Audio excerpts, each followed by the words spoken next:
Hello there, Safehouse family. What's up? What's up? We are back. We are back again after a little bit of a hiatus and delay. Well, I wouldn't call it a delay. You know, we spent some time down in Memphis with, what was the name of the ministry again? DPIC? Yeah, DPIC. Yeah. Dwelling Place International Church. They had their relationship intensive this weekend. So it was pretty good. So we've been offline, learning some things about marriage. Spent some time with our friends, the Murphys. They did an excellent job in ministry. Let me tell you the real reason why we haven't been on. I'll tell you the real reason why we haven't been on. What's the real reason? My husband said I had the crud. Yeah. Okay, so I was sick. I did have a cold. And so I was like a cross between Minnie Mouse and Barry White. And so Andre said that's going to be a no-go on the video. Right. Yeah, I'm about to date myself. It was more like Froggy from the Little Rascals. You know, she said Barry White and trying it. So Oh, my God. if you can imagine Froggy from the Little Rascals, that was more the voice. You're probably right.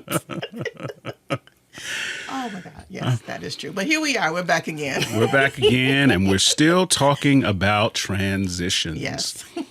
So the last couple of weeks been talking about the ideas in transition. Anything you want to recap about what we have talked about? I think the last time we talked about like the four, like if it didn't work, the four different things you could do. So it was about recovery, reassessing, recognizing the real goal, and then being able to rebound so that way you could get back on track. Because the goal is to not to just throw the transition out the window, but you still have to get to where you're supposed to go.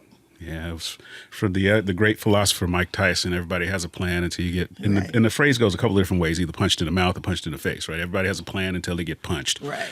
And so, I think we learned a lot of good lessons. And I know we've been punched a couple times. Yeah, I think that's where we feel like we are. You know, Yeah. not to a certain degree where we feel like we're having to reassess some things. But I think the biggest thing for us, we're at the recognizing the goal. Yeah, Not recognizing losing the real sight goal. of that. Yeah. You know, so So, what tools did we use to get there? And I think that's going to be our topic. yeah, I think the biggest tool that we used was collaboration. You know, I feel like when we first got married, we did more cooperation. Cooperate. Yeah. It was. We were cooperating with each Right. other, then we were collaborating with each other. I'd even go so far as to say it was less cooperation and more acquiescence. Right. Right. It's like, okay. Surrender. Right. Yeah. Giving that's up. a good one. Right. Okay. This is what we're doing. Okay. Like, all right, whatever. you Yeah. know. But we didn't do a lot of collaborating when, probably the first 10 years of our marriage. Yeah. You yeah. know. Yeah, it was a little bit difficult. Yeah. And being the guy with the big deep voice and very opinionated, and I tend to say things with my chest. I can come across as if I know a lot of things, and that my opinion is the only opinion, and that it's the overriding opinion. And you even have to learn in the collaborative process that, hey, you do have a voice like that. You may want to pull back a little bit to allow people the room to contribute and to validate people's perspectives, opinions, points of view. I like what you said, the word contribution. Like you said, everybody has a contribution. And so, like you said, in collaboration, there should be, you should have a piece and I should have a piece. Now, the one thing we did talk about was sometimes in collaboration, especially when God is telling you to do something, the only person you're collaborating with at that point is God, because he's really the one telling you what to do, and you just got to follow what he says. But there are some times when God just gives us like a general thing. And so to me, that's when God is really giving us the opportunity to really kind of tighten up on that, the two shall become one. Yeah. And so that's when you really have to know how to collaborate to move forward. Yeah. I think the base core of what you're saying too is that no matter how you collaborate or what you think about, God needs to be the primary collaborator. Absolutely. In the situation. So as we're going through a thing, yes, we're going to collaborate, we're going to work together, but we should both be collaborating with God on how we're going to get through this thing. What instructions do we need to be paying attention to? Even just information about how we're interacting with our spouse. Right? Yeah. God can give us insight about those things so that we are a better listener, or articulating our ideas in a less aggressive way, or validating our spouse so that their ideas feel like, so that your spouse feels like their contribution is a worthwhile Right. contribution. And let me say, can I say this? Yeah. Like, what's not collaboration when you're talking to God about stuff? God, you better fix my husband. Because I know you told us we need to do this, and so he ain't acting right. And now I need you to tell me what I need to do to get him together. Right. That's not collaboration. Yeah, we've said many a prayer and many a hababashiba over, God, do it to my spouse. Yes, right? absolutely. God, you need to deliver them. You need to open them up like the Jordan, and you need to change them around when really God is saying, I'm here to work with you. I got them, just like I'm working with them, I am working with you. So I need you to focus on what you can do about yourself. I think one of the perfect ways to kind of frame that prayer, which kind of leads us maybe into our first point, is, God, show me what my spouse needs in order for them to get on board with this transition. Because everybody has individual needs, and there's something that, obviously, if God has given it to me, I kind of know what I need, but I may not always know what you need in order to get on board with this next transition. Yeah. And so that should really be my prayer, to say, God, show me what Andre needs in order for him to be okay with what you're asking us to do next. Because sometimes God asks us to do some hard things that you're not, that one spouse may not be on board with. Yep. But if we're going together, then that really should be the prayer, and that becomes a good collaboration with God, one that He can get on board with. Yeah. So I'm going to back up just a little bit, just for the sake of our viewers, and they kind of have a roadmap of where we're going. And you just kicked it off for us in terms of collaboration. We have 3 points that we want to share about where we believe the roadmap to collaboration is. And we already mentioned it starts with God, collaborate with God, right? But then there's these other 3 points that we believe are critical to really understanding how to collaborate. There's kind of the base foundation for really evaluating how we're going to collaborate through these things, the perspective I should have coming into collaboration, and some baseline things that need to be understood. So first thing is the individual needs. You spoke a little bit about that. We're going to dig into that.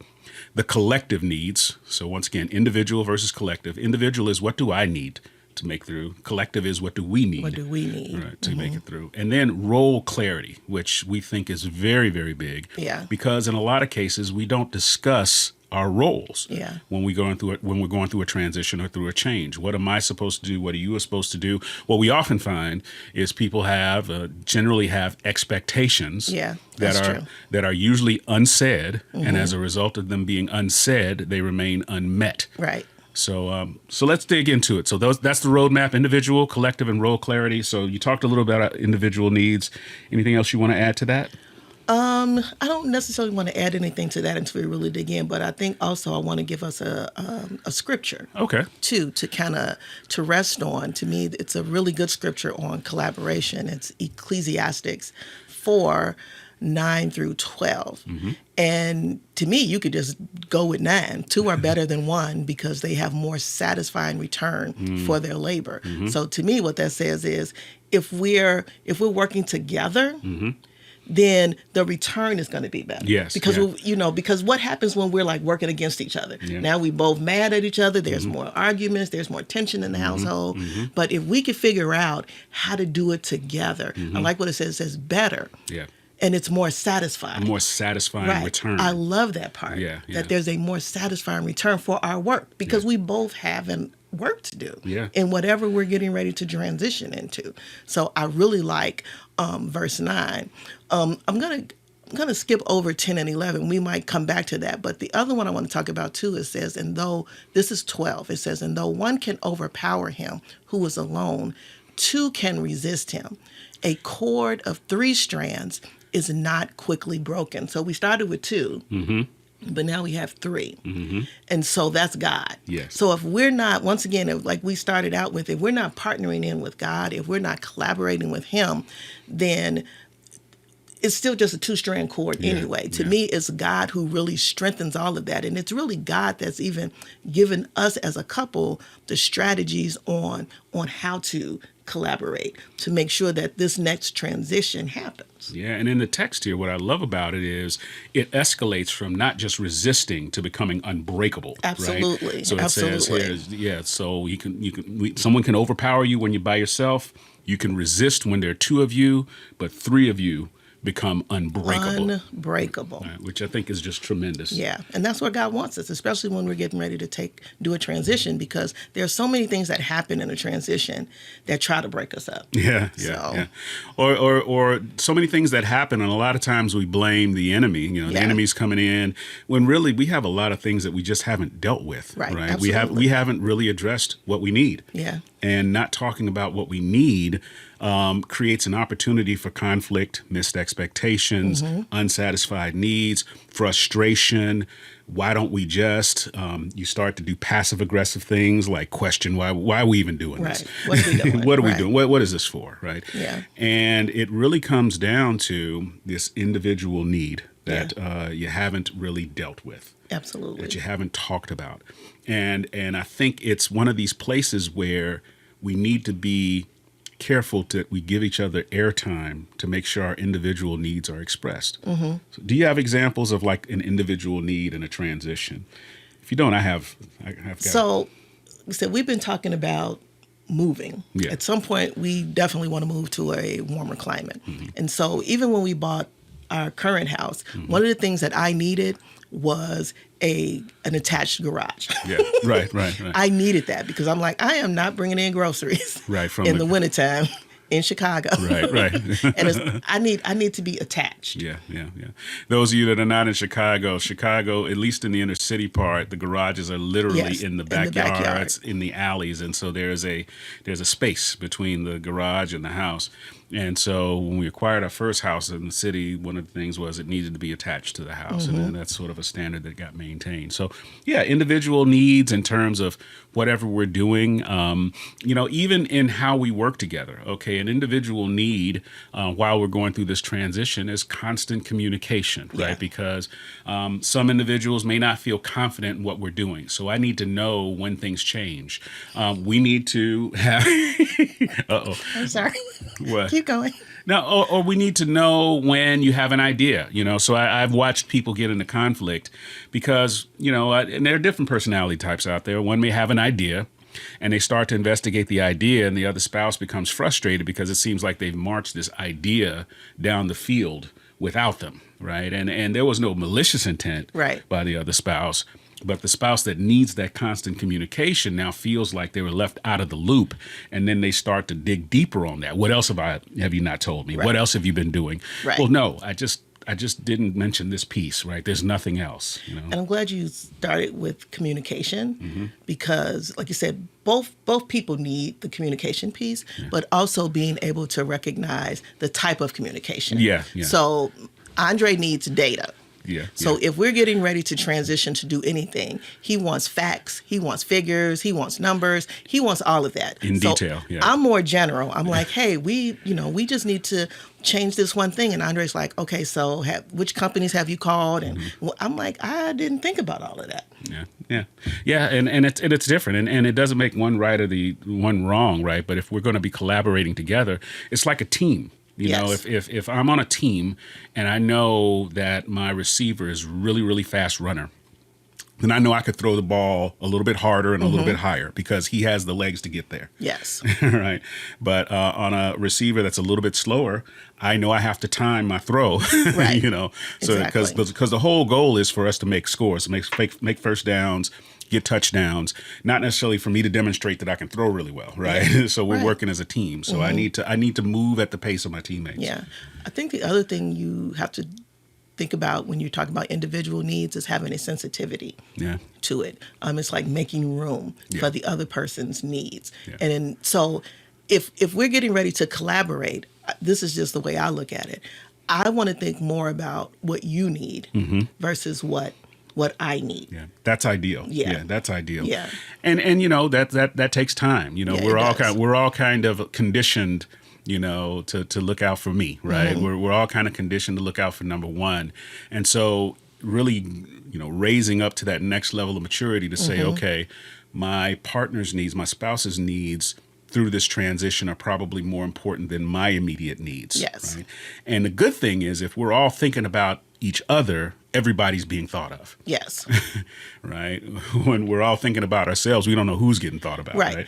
And I think that's what leads us to the collective needs. Yeah. Because once again, once we get to the collective needs, then because we've been so focused on I'm making sure your needs are met and you're making sure mine are met, then it all goes into the collective pot. Exactly. Anyway, once we really start talking about it, Yeah, and the thing about collective needs too is this is where you start to really rise up at a macro level. Okay, we've come outside of ourselves. We kind of understand what we need individually, what we need in terms of communication, what we need in terms of pacing and cadence and what we're comfortable with and all the level of change. Now we're rising up and saying, okay, collectively, by a certain date, we need to have something accomplished, or yes. if these indicators don't look a certain way by this date, then we need to make a change in our plan. We need to prepare now because there's an eventuality that may occur in the future, and we need to be prepared for it. Right. Yeah. So those are the things that we both need as a unit, or that we all need as a unit, a family unit, in order to move forward. But once again, without talking about those things explicitly, you can get into the assumption game. You should just know. You should understand this. Or what I hear people often say is this is common sense. And I think what you can figure out pretty quickly is that all common sense is not common practice. Absolutely. You can know something, you could think it's common sense, and that may have been common sense in your family or societal norm, but this other person has come up with a different set of norms, and some may coalesce and others may not, and it just doesn't hurt to talk about them. Right. Well, how do you work through it when there just doesn't, like when we just can't come together? Well, I refuse to believe that there's no place for not coming together. I think there's tools that you have to lean into when you find that you're at an impasse, right? And impasses happen, right? They do. So first, if you're both in God, right? You first collaborated with God, right? I would hope that those sort of individual traumas that you can start to understand those, and God has revealed to you ways to deal with some of those things. Secondarily, in a more sort of practical mindset, it doesn't hurt to get a third party, a trusted, godly third party involved, a mediator, to help you work through it. I wouldn't lay it out on the street. I wouldn't talk to everybody. I wouldn't, but if there are people in your life that you can share with, we're going through this transition and we're trying to figure out this collaboration thing. Sit down with them and say, here's, what we're going through, and here's what we need to think about. It's a fresh perspective. If you're open to it, can often open your eyes to things that you wouldn't otherwise see. Yeah. And I was also thinking too, like I said, when we were first married, like you said, I think why it was difficult because we both had our own different views. Yeah. We, let's just be honest. Well, this is, Andre used to tease me. He said he came from the hard part of Chicago. I came from the easy part of Chicago. He was like, you lived in Peel Hill. You was like with all the bougie people. And he's like, I came from the streets. I was in Inglewood. So, of course, now I'm saying that because, once again, that's two different life views on how we approach different issues. And so I think we had to be very careful about not making each other's point of views to diminish them. Absolutely. Because that's your experience. Right. So once again, if I'm married to you, and I'm like, if I'm married to him, I'm married to this guy. When we get married, I also have to figure out a way to embrace your point of view. Yeah. And you have to be able to do the same thing for mine. It can't be like, oh, that's stupid. I can't believe y'all did it like that. That's the only thing I know. No, absolutely. And until now, I had no reason to believe that there was a different way to think, right? Absolutely. That was the way I was socialized, right? Absolutely. It's the way I came up. You just need to be open to that perspective, The way mama made chicken ain't the way everybody make chicken. Exactly. But that's how we get to the collective, though. Yeah. Because collective means now we both can share the same thing versus us just having, like you said, I didn't put eggs and milk in my macaroni and cheese. Right, You know, right. that's not what I do. Right, you know, right, so right. You didn't just put yourself out there. The internet is going to drag you about I'm that. sorry. Yeah, don't do that. Yeah. No, but it is. It's what's our recipe now. Our collective Absolutely. need is our Yes, recipe. our recipe. What's our recipe? Yes. It's not your mama's recipe. It's not my mama's recipe. It's our recipe. Absolutely. That's for real collaboration. Yeah, That's for real collaboration. So as we're building this recipe, role clarity, Mm-hmm. and I like role clarity because I have an engineering mindset. I'm a detail-oriented thinker. I like to know what I'm supposed to do and where I'm supposed to be. How does role clarity hit you? Wow. So all I have is examples. Okay. So, so once again, like I said, once we had kids, so once we had Hannah, Yeah. this is where role clarity became a big deal because I said, hey, I want to be the stay-at-home mom. Okay. Yep. And so in my mind, I had an idea of what that was. I was like, Right. okay, I'm the mom. I'm going to take care of the kids. I'm going to do all the stuff I need to do with the kids. Andre's idea of the stay-at-home mom was, okay, not only are you going to be the mom, but you're going to be the housekeeper. You're going to do everything in the house. Right. And since I'm the one that's working, I'm not really going to participate in any of that. And I was like, whoa, how do we get here? I'm Right, like, right. I didn't sign up for that. Right, right. But once again, it's because we didn't talk about what those roles really looked like. Yeah, the unsaid and Yeah. unmet expectation. I was mad. Yeah, I so was yes, we both were. Yeah. We're both. It's very frustrating because you get into this. It's a self-defeating cycle, right? Because Yeah. you don't talk about it, and you get frustrated, and you respond by not talking about it. Absolutely. When really, and at some point, the compromise has to be made because the baby's here, right? It's not Yeah. like we can tuck the baby back in and say, okay, we're not getting this right, and we ain't getting these roles right. Let's start over. No, we need to come up with some clarity and some compromise and some middle ground about roles now, right? That works for us.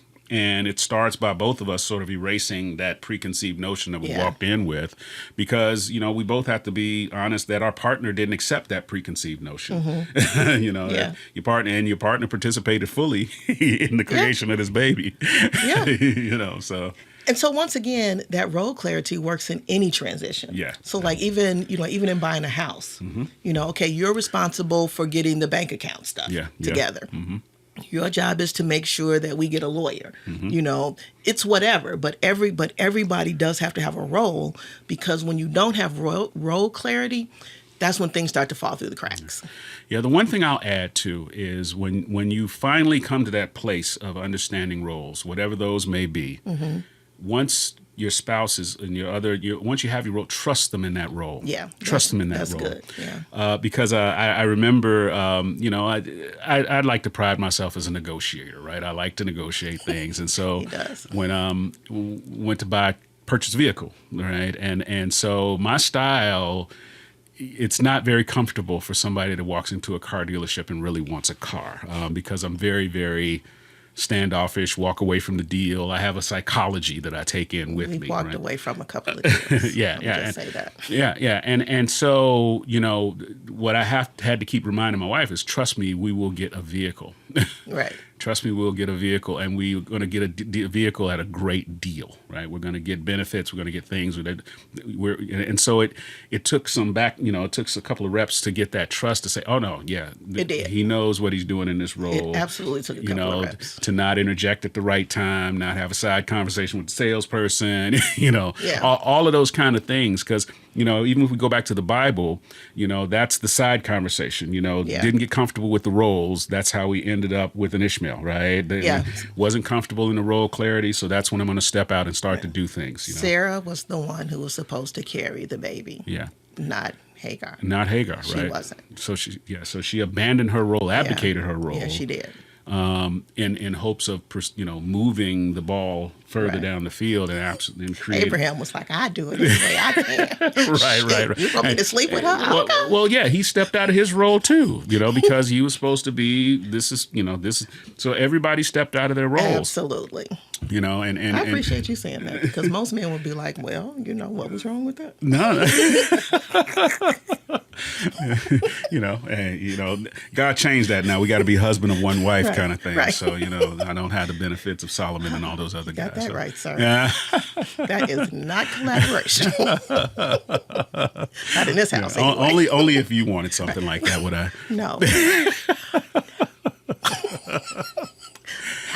Yeah. So but that's really it. And role clarity being it. It's one of these things. All of it should be talked about. And we Absolutely. just want to really emphasize in going through a transition, coming up with a plan and an understanding, or the fact that you need to collaborate. We just don't want to stress this enough that sometimes when a transition hits us, we retract. The first thing we do is we retract and withdraw into ourselves.